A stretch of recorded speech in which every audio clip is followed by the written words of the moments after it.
Hey y'all, and welcome back to Old Iron Talk. I'm your host, Callie Gurton, and today we have a special episode from Half Century of Progress.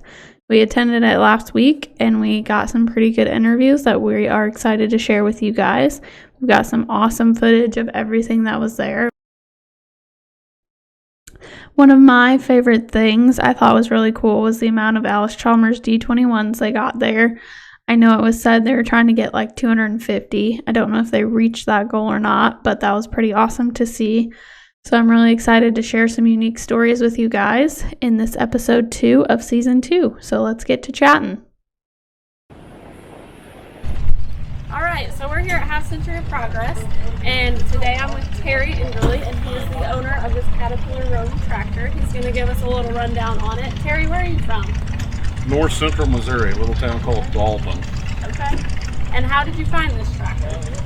Actually saw it on Craigslist, but a guy shared it on a Facebook page. Really? Okay. And how long have you owned it? I bought it this summer of 2020, summer of 2020, like July 2020.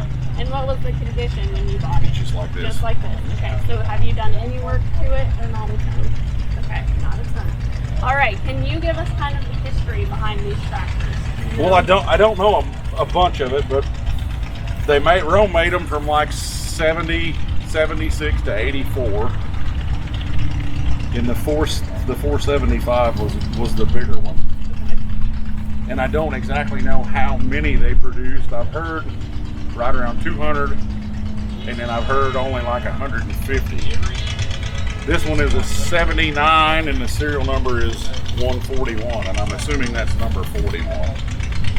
Have you seen any other in your lifetime? In person, no. Your dinosaurs are pretty rare. Yes, they're pretty rare. Is this your first Half Century of Progress, or have you came before? The first time I came was in 2019, and then we came back out in 21, but this is the first time ever bringing anything. First time you've ever brought anything, okay. And have you used it since you've been here so far? No, it hasn't done anything since it's been here. We're mostly in the hydraulics. But if we get it fixed, it's going to plow. You're going to plow with it? Yep. Okay. We brought plows to plow with it. Did you? Yep. How big? What are It's a pair of 6-bottom John Deere 3100s in tandem. They're Tom Renner's plows. Okay. Very cool. Very cool. Do you have any plans the rest of the year to take it anywhere? Or No, it won't go anywhere this year. Okay. Next year, it'll probably go back to Belleville to Tom's show. Okay. When he does his show in 24. Do you own anything else? Do you have anything else Nothing in your cool. collection? Nothing cool. Okay. Nothing cool. I've got a 895 Series 2 Versatile that's got a twin disc power shift in it. They didn't make a whole bunch of those with the power shift. I'd say that's cool. Yeah, it's cool-ish. It's not Rome cool, but No. you got to start small. You do.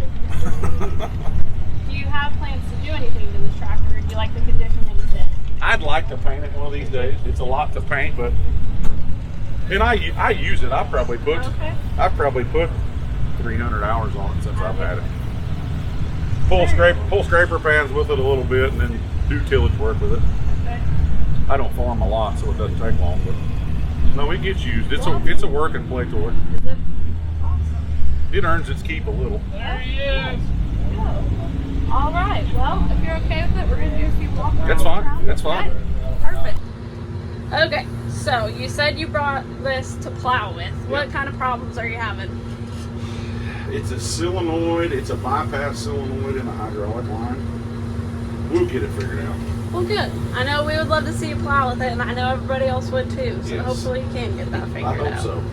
Okay, how fast can you go in this thing, like on the road? It's fast. It'll run. That chart says 24.8, but that's not right. It'll run about 28 or 29 miles an hour. That's crazy. Yeah, it's fast. I'm sure that's a heck of a ride. It is. It's fast. How much, approximately, do you know how much this thing weighs? We've never weighed it, and we need to sometime when we got it loaded up hauling it. I'm guessing it between 45 and 50,000.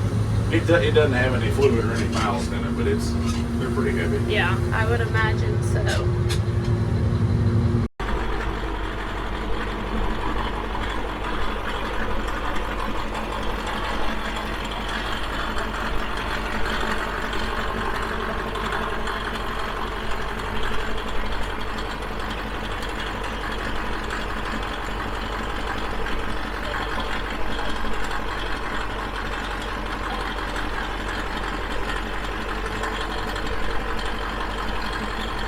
What is this tractor rated at? What do you mean? As far as like plow goes? I don't know. They're supposed to be 475 horse. Okay. At Tom's, I was pulling tandem hitch 3600s or 3610s. I was pulling an 8 and a 6, so we were pulling 14 18s with it, and it acted about right. Yeah. It pulled it okay. I believe it. I believe that. Okay, I'm gonna ask you a couple general questions now about like the show. Uh-huh. What is your favorite thing that you've seen here? I don't know. There's so much. It's hard to pick a favorite. It is. It's hard. It's hard to pick a favorite. Do you have a favorite era of tractors? And by that I mean like year. I'm kind of a muscle tractor guy. Are you? I kind of figured. I mean, No, I thought you might be. Those are the good ones. Yeah. From like the Series 1 D21s in the late 60s. It was a good time in there for everybody. Yes, it was for sure. Do you guys have any other like local shows that you really enjoy? I like Tom's show in Belleville. That's not necessarily local. That's about 220 miles from me. Okay. It's about 300 to this show. Okay. And you said you farm with this tractor. What all do you do with it? Just tillage work. Okay. Tillage work in the fall. Well, I pull a field cultivator with it some in the spring too, but field cultivator disc, VT tool, and then Chris has got a disc ripper I pull with it some. Okay. We even we custom ripped for a guy a couple of years ago. Oh, did you? Okay. Cool. What do you use to haul this thing here? I've got a guy at home that hauls it on a double drop. You got to pull the duals off of it, and then it's still pretty tall. You got to watch. Oh, I would imagine you gotta watch what you're doing. It's about 14.6 tall, sitting on a double drop. Yeah. The air does work, so that's a plus. It's got ice cold air. That's a plus. Can't complain about that. It's not even on high. Oh man. No, it's got good AC in it. Okay, do you have a favorite brand of tractors? We always farmed with Olivers, Okay. and I've still got Olivers, and I've got a couple antique Olivers that I run all over the country with and pull. Do you? But I'm a John Deere guy. Really? I never really liked 2-cylinders per se, but I'm a John Deere guy. Okay. 50-10s, 50-20s, 60-30s. So do you have any of those yourself? No. No? Okay. Is that like something you want to have one day, or is there... You can get too much stuff. You can, yes. You definitely can. So do you have a dream tractor? We're probably driving in it. I was going to say, I was hoping that was going to be your answer, but... I saw pretty lucky. I saw pictures of these. What's that? You're pretty lucky. Yeah, I saw pictures of these one time when I was a kid. Okay. I always said if I ever got the chance to own one or could ever find one, I'd try to buy one. These kind of tractors have gotten crazy in the last few years, and somehow or another, I luckily got a hold of this one right before they went crazy. Yeah. I've had several people try to buy this one. I would believe it. Yeah. You're not going to find another one if you sell it. Nope, you will not. And the few guys I know that got them, Wathans has got one over here at Evansville, and then Nathan Reed's got a couple of them in Arkansas. Okay. Them guys all try to tell me that this is probably the nicest original one Really? left. That's what they try to tell me. I mean, it's nice for being original. And it's got a lot of hours on it. Does It's it? got Scott's put their sticker in there too, but Oh, yeah. when I bought it from Scott's, Matthew told me they bought it in the early 80s. Yeah.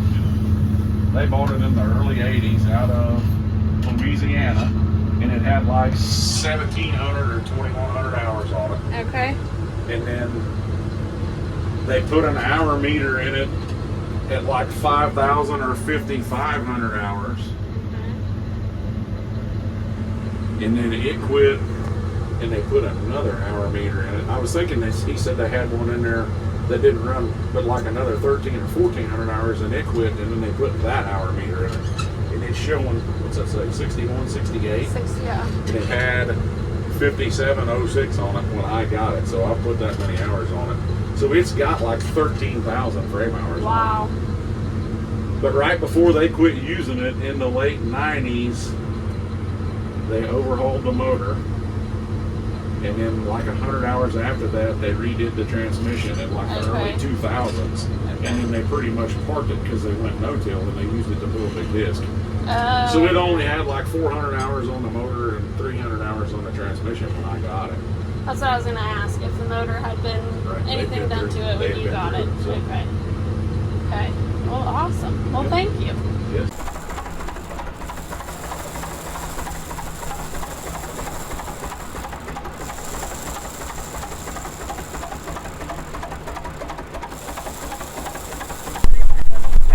All right, so we're here with Kevin Boss today. And Kevin, what do you have behind you here?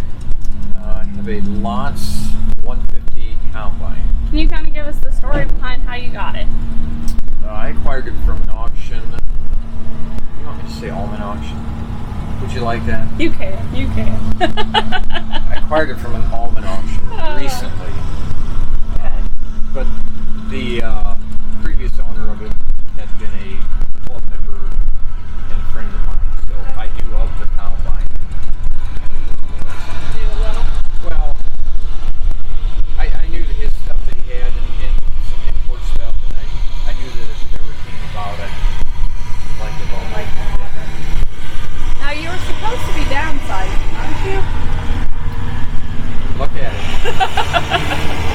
That's about as downsized as I can get and still stay in the combine market. So yes, I downsized, maybe not in numbers, but at least in size, physical size. Can you give us a little history behind this combine in general? What's it? My history, having purchased it within the last probably 30 days, is limited. Okay.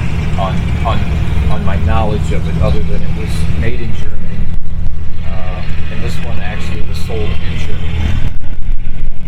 And I did yesterday. I had a guy that actually sent it back to the States. Oh, that's very cool. So He's here? He is here at the show, and I'm getting a connection with him. He's got manuals and information that will help me get more of the history. Because, that's where I usually end up. The history of it makes it more important than the physical piece itself. What year is this? This is the early 60s. But again, without his records of serial numbers, it's Not 100%. not 100%, but I'm guessing as to when Deere acquisition and the color of it and both names on it in the early 60s. Have you ran it here this weekend? We're not going to run it here at this show. 2 weeks ago, we did run it at our own show. We ran wheat through it. Very cool. So, but I've decided I'm not going to test it here. They don't have wheat here. We've got soybeans. They could probably do it, but I'm not going to risk it. That's fair. People like looking at it though. Yeah. That's all that matters. Well, are you planning on doing anything to it, or do you like it how it is? Well, the original plan was to run it enough to know what I need to fix it, and then I was going to completely restore it. But since I've been here, I've had several people that really give me that look when I told them that it's the old, it's only original ones. So I don't know, I'm not sure. I mean, my original thoughts were to restore it, paint it. I thought it'd make a nice Deere display piece that's small enough to go even inside. Yeah, it will. Do you have to do anything to it mechanically? We've done some stuff already mechanically to it, but yeah, it harvested wheat, but engine-wise needs some repairs, and I'm not sure what that's going to entail. It is a Perkins diesel, but I don't think that's a U.S. Perkins diesel, so I don't know how hard it's going to be to find parts for that. The rest of the combines just had some repairs that are what we would call farmer repairs. They're pretty ugly, so I want to make those at least look better. Yeah, that's fair. Once it's been repaired, it's repaired, but you get into the point where you're not sure. It's got the original 4 tires on it that were made in Germany, so if you're going to paint it, you need tires. Well, then I can't really put on. Yeah, it's got Michelin's on the front. Yeah, now, currently in the U.S., that's something you see, but in the 60s, you would have never seen a Michelin tire in the United States. So, there's things like that you question whether you want to restore it or if you want to just repair it and use it. I mean, I think it looks pretty good the way it is right now. It's had quite a bit of attention here, but I think it's mostly just because of its size. Probably. Yes. And I would say 90% of the people I've talked to all think it's a test block combine. Oh, really? Yeah, they think it was built here in the States. Yeah. You know, they don't recognize the model number, but they all think it's just a test block combine. Okay. So I'm trying to get enough information as to where it came from and why that, you know, I give people a better answer as to why it is what it is and the size that it is. Very cool. Would you mind taking us around and kind of showing everybody? No, that's fine. I don't know, I don't know how much I can tell you about it. I know the things that we have or haven't done. Now, originally, they did make the combine in two versions. Okay. They made a gasoline version, which would have had a Volkswagen opposing V4 air-cooled engine, which everybody said the same thing. An air-cooled engine sitting next to you on the seat probably would not have been a good idea. Yeah, and with the dirt and the dust, that could have been iffy. Yes. Now, according to what Neil had said, his previous owner, he thought this was a transplant engine.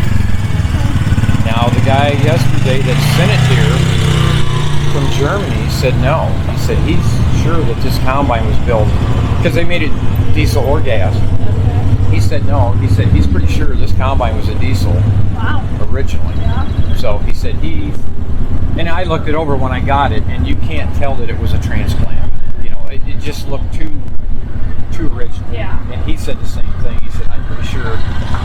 And his comment to that was, if it was sold in Germany, which it was, he said they were all on diesel.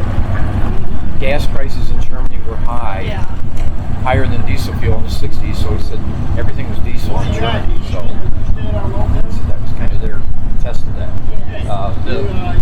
The Sacker attachment's another one of the options. You could get it with a tank, a small grain tank, but they all use the cleaning system at the top. Now, this combine I found does not have a sieve and a chaffer.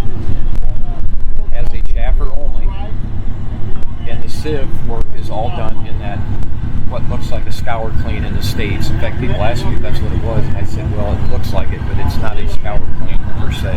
Yeah. But the final grading is done in that drum. And then the bags you can bag.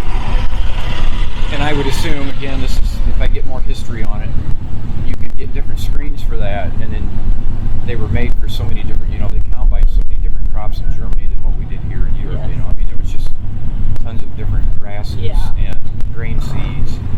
So they had it set up where you could harvest and sort seed sizes while you were doing it. Cool. But it would have been a little labor intense. Yes. You needed somebody that could run the sacker and sew the sacks. Yeah, that would have been a job. Yes. That's for sure. Somebody. All right. Well, thank you, Kevin. I appreciate it. Thank you. I'd say you knew a good amount. All right. Thanks. Thank you.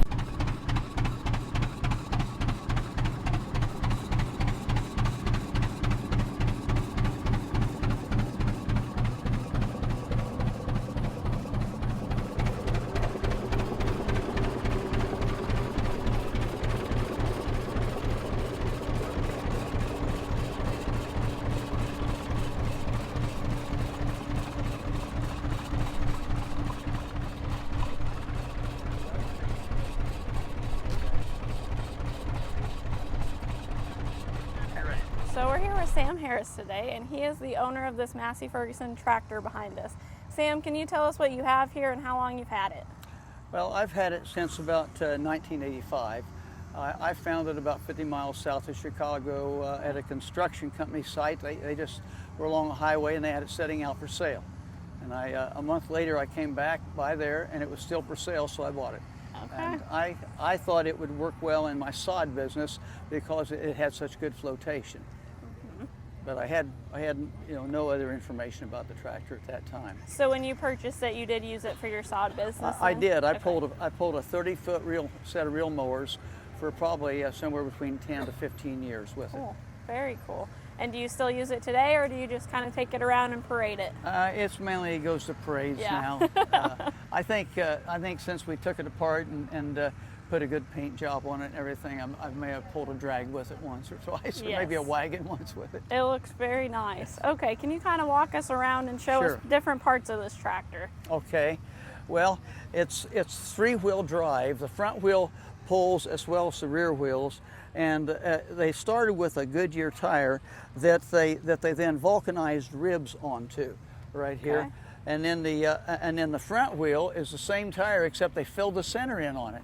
If you can see, it's filled in clearly here instead of out where the others are.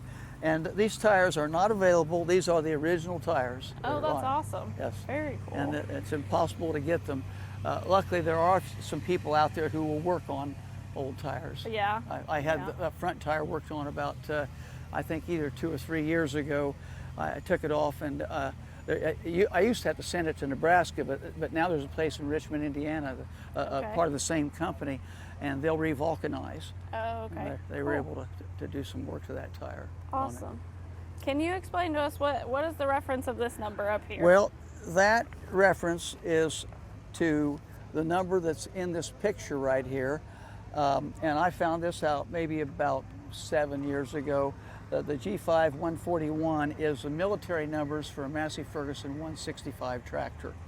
I looked that up online, and then I put it on the tractor once I found it. Yeah. And that gave me hope, because I had been under the impression this was probably built for berry bogs or something like that. I had just no idea Yeah. what this tractor had been built for. But I'd always thought maybe it was built by Massey because the lines were so clean on it, and the hydraulic pumps tucked under the step, the hydraulic reservoir to run the front wheel is tucked under the other step, and it's just all very neat. It is. Way Yes. in which it's been done. Anyway, after finding this information out, I later, and I also was able to verify through a retired engineer named Gary Wormuth that this picture was taken in the parking lot at the Southfield Detroit Massey Assembly Plant. Then later, I found out from another gentleman who had done 5 tours in Vietnam and was in charge of logistics there, that he had seen these tractors used there, but he said this one definitely would not have gone over there, because he said anything that went over did not come back. Yeah. Yes. Okay, when we come around the back here, the extra seat, was that on there, or did you do that? Oh no, I did that. That's just Okay. for parade purposes.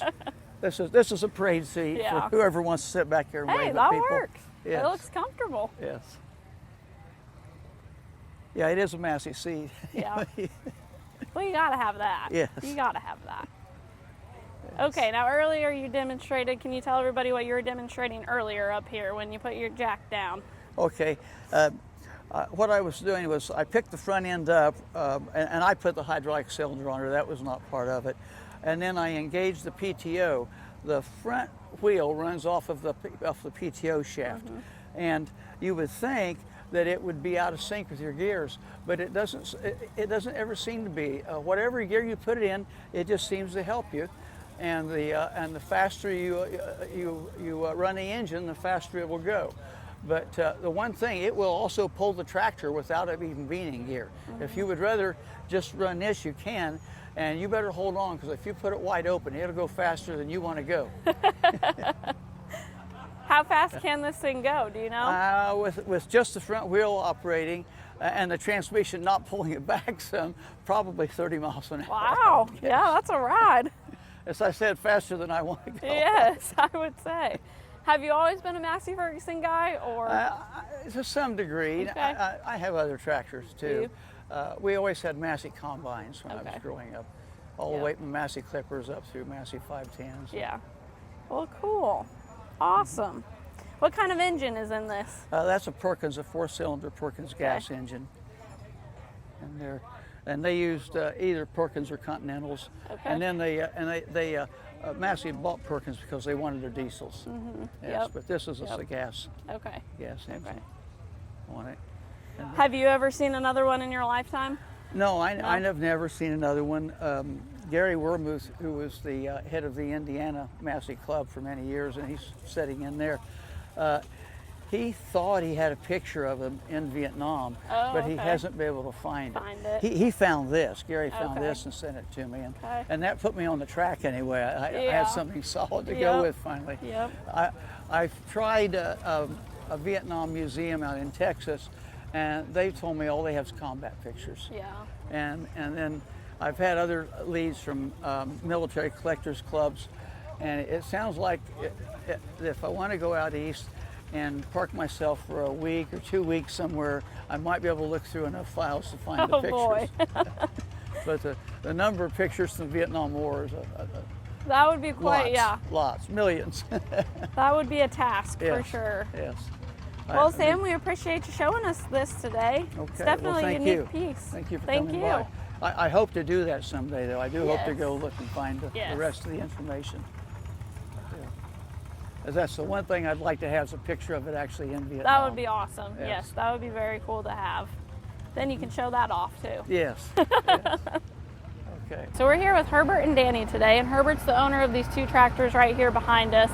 He bought them on an auction a couple years ago, and they definitely look a lot different than they did then. But can you kind of give us a rundown on what was done to these tractors? Yeah, I was always curious in the last 10 years what IH was developing before the merger with Case took place.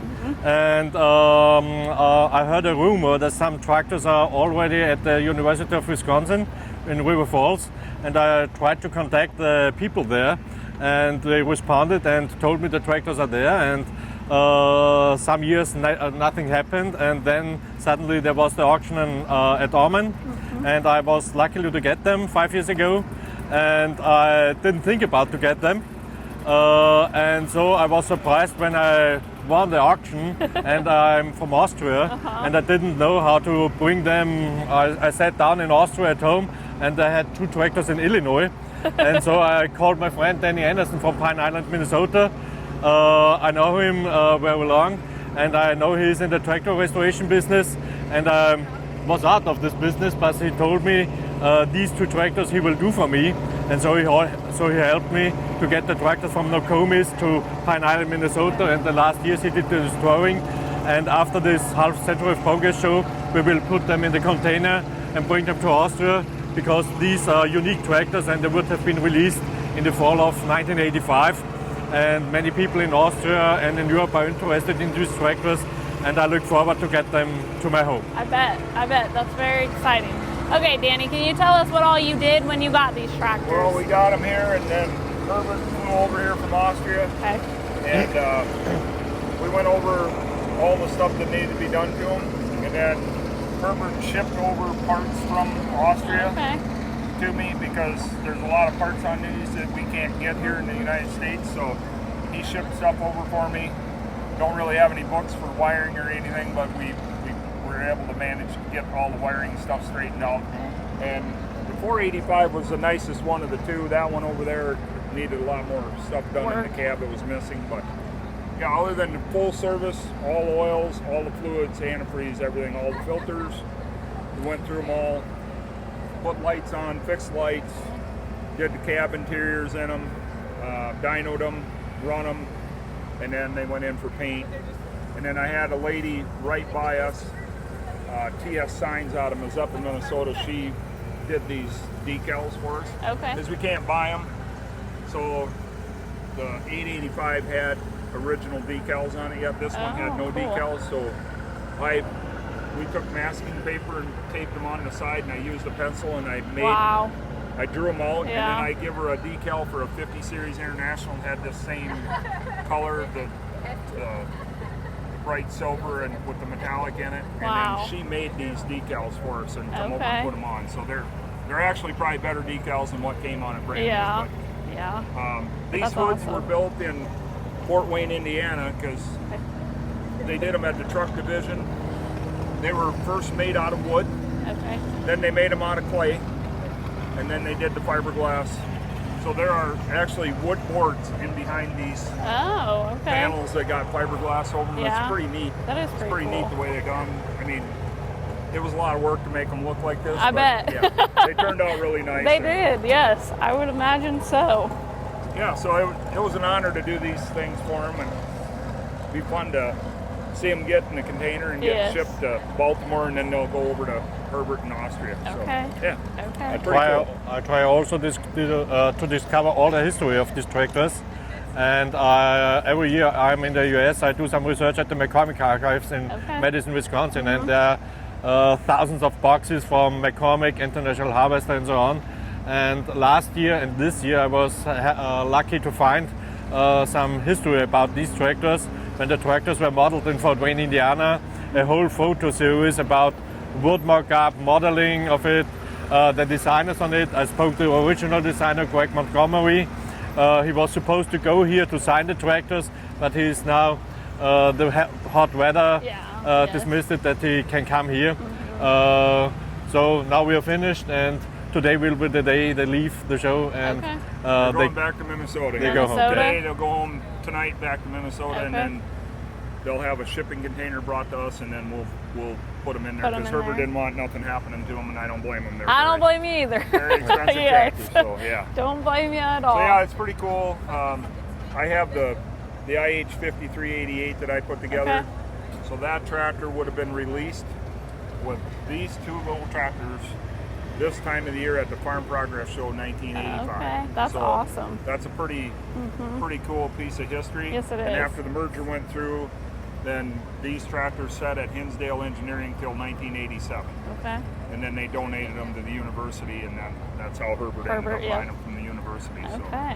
yeah, pretty neat Awesome. story. It is. And there's an awesome history, and you did a great job. They look thank great. you. Yes, Thank you. they look very good. Herbert, what else do you have like back home? Do you have a bigger collection or? For Austria, I have a big collection. For the US, I have a small collection. I can't count. I have 12 tractors. Okay. I have one combine, an international truck. I shipped XL flow combine from US to Austria. Okay. I shipped a transfer truck to Austria.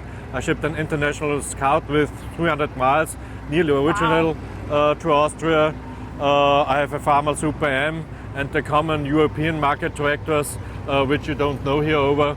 And the last 2 years I built a new barn at my home, a heated barn, so that I can put these, for me, worthful tractors, for others, old tractors.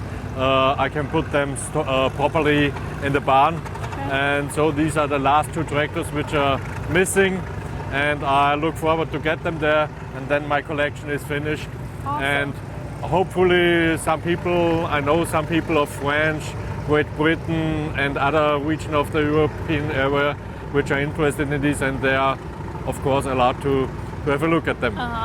Today, for instance, I think there come 20 people of French, Yeah. French Wow. people. Coming here from France. Coming They're here from gonna be France. here at the tractors at noon Okay. today. Yeah. Wow. They're very curious about them because these tractors would have been assembled in Saint-Dizier in France. Okay. So they know a little bit about the project, and but now they can see the original one. They Yeah, get to that's see 'em awesome. firsthand, and it's a big event for That's those exciting, guys, so- yeah. Yeah. That's Pretty very cool. cool. Okay, if you don't mind, you want to walk us around the other one here real Sure. quick for a little bit?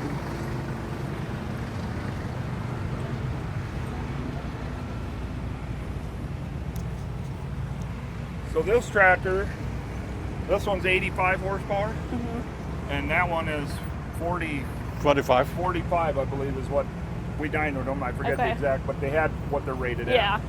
That one has a 3-cylinder German diesel engine in it, Okay. IH built. This one has a 4-cylinder German diesel engine in it with a turbo on it. Oh, So, okay. Okay. In the United States, we never had any of the German diesel engines had turbos on them. Yeah. They were all naturally aspirated. So this is the first one I've ever seen, and I've worked at IH and Case IH for 17 and a half years. And Okay. I started at IH in the fall of 1980 and been doing this stuff my whole life. So Yeah. first one I've ever seen with a turbo on it. But Okay. yeah, very neat.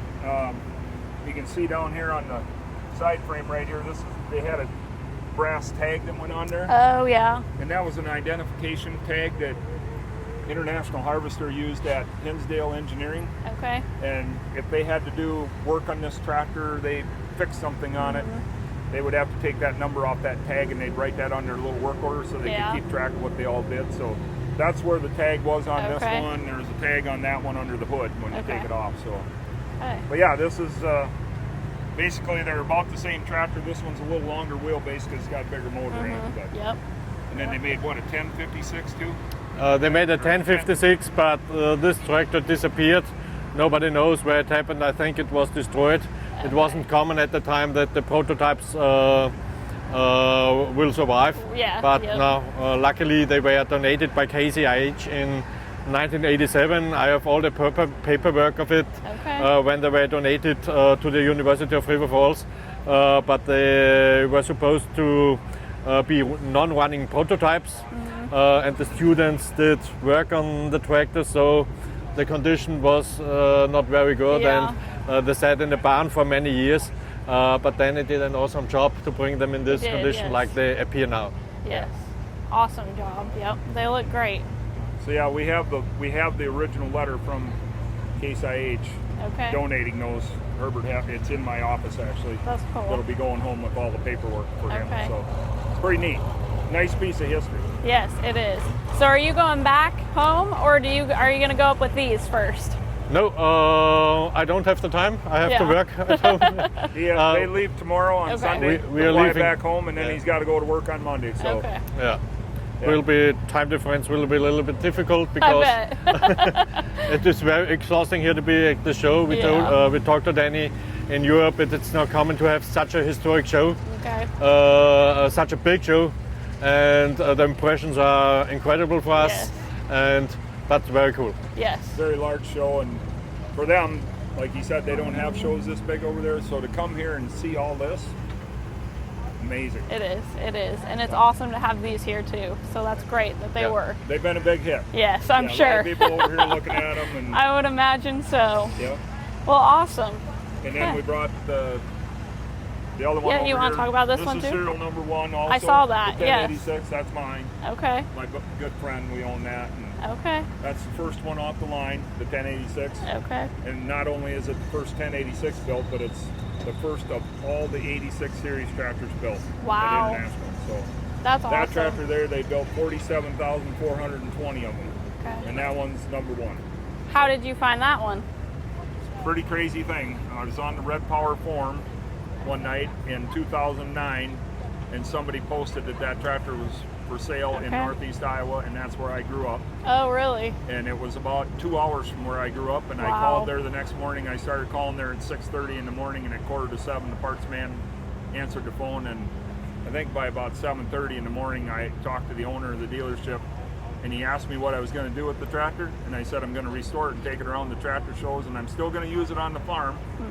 And that's how I ended up buying the tractor, because they had another guy stop there and he wanted to buy it. He was going to put it on a TMR mixer. Oh, and he goes, absolutely not, I won't sell it to you. So, I don't blame him. So that's how I ended up with that tractor, and I've used it on my farm, farming, and then 3 years ago I rented out my ground, and I'm not using them anymore. So I'm actually having an online auction in September 5th. I saw that in the and then window. Those will be that. I have serial number 2 886 also. So they were built 5 days apart. Okay. And so it's time for someone else to enjoy them. And very cool. Yeah, so that's exciting though. Another neat piece of history. Yes, it is. What condition was that one in when you got it? That one was actually really nice shape. It had motor done in it and clutch and TA, and then we put back tires on it. We had original tires on it, but they were getting pretty weather checked. It's got 6,000 hours on it. Oh, okay. And then I painted it, So, but I've used that tractor since 2009 in the field. So yeah, it's all corn and beans in town for quite a few years. Very cool. Nice tractor, air conditioning, everything all over. So we drove it in the parade here yesterday. Did you? Everybody was big. Yeah. Well, awesome. Well, I appreciate you guys sharing this. Like I said, you did an awesome job, and it's so cool that you're taking them back now and going to preserve the history of them. So that's great. Thank you very much. Thank you. Thank you guys. Thanks a lot. Thank you.